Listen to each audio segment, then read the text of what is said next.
Olá, hoje gostaria de falar com você um pouquinho sobre o mês da família, né? Nós estamos praticamente no final do mês de maio e queria meditar com você num, num texto do Antigo Testamento muito conhecido, né? Sobre a história de uma menina anônima. A gente não tem o nome dela, mas temos o nome de uma figura muito conhecida, que é o general Naamã, né? Naamã, general das tropas sírias. E aqui nesse relato bíblico, né, nós temos preciosos ensinos sobre compaixão e sobre os valores, né, da graça do nosso Deus que são reveladas em Cristo Jesus.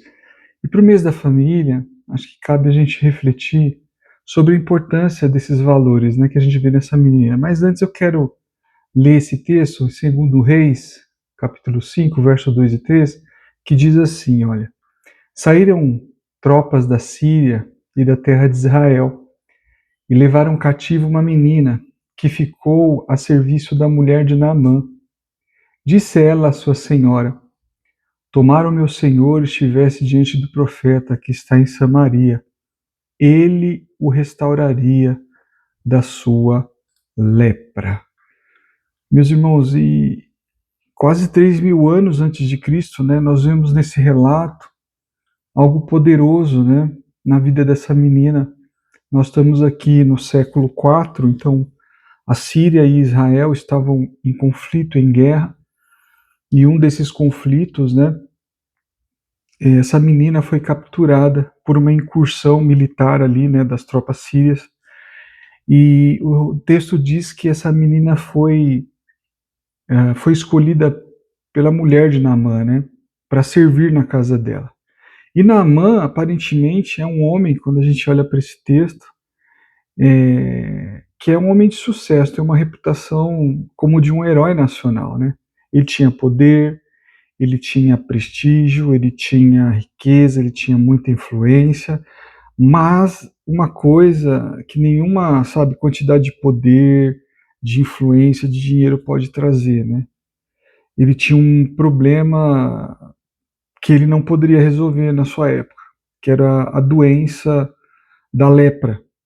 A lepra não tinha cura, uma doença incurável, né? E que essa doença destruía o seu lar, destruía todas as esperanças que ele tinha.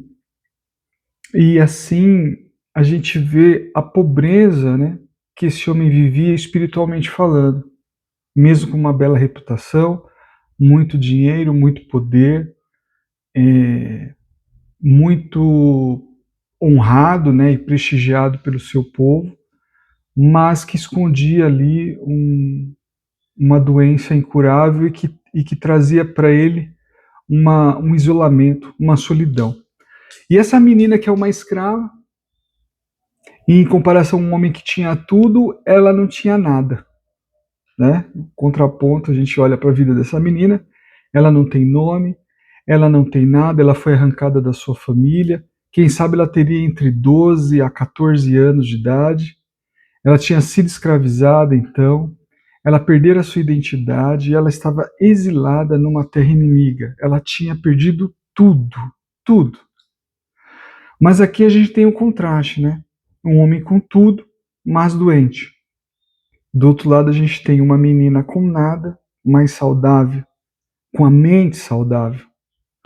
Um homem poderoso de um lado, mas desesperado. Do outro lado, uma menina frágil, mas confiante. E aqui, meus irmãos, que interessante, né? Os valores que essa menina recebera dos seus pais. E é muito interessante porque a gente vê como a Bíblia, né, na palavra de Deus, nos instrui a passar para as nossas crianças, né, o ensino, os valores, desde pequeno, né? Então, assim, inculcar na cabeça das nossas crianças os princípios e os valores pelo nosso exemplo, não só pelas palavras, né? Mas caminhando, indo no caminho, né? Demonstrando amor, compaixão. E isso que a gente vê na atitude dessa menina, confiante ao ponto de erguer a sua voz e ali dar uma semente de esperança para aquela família. A mulher, né? ouviu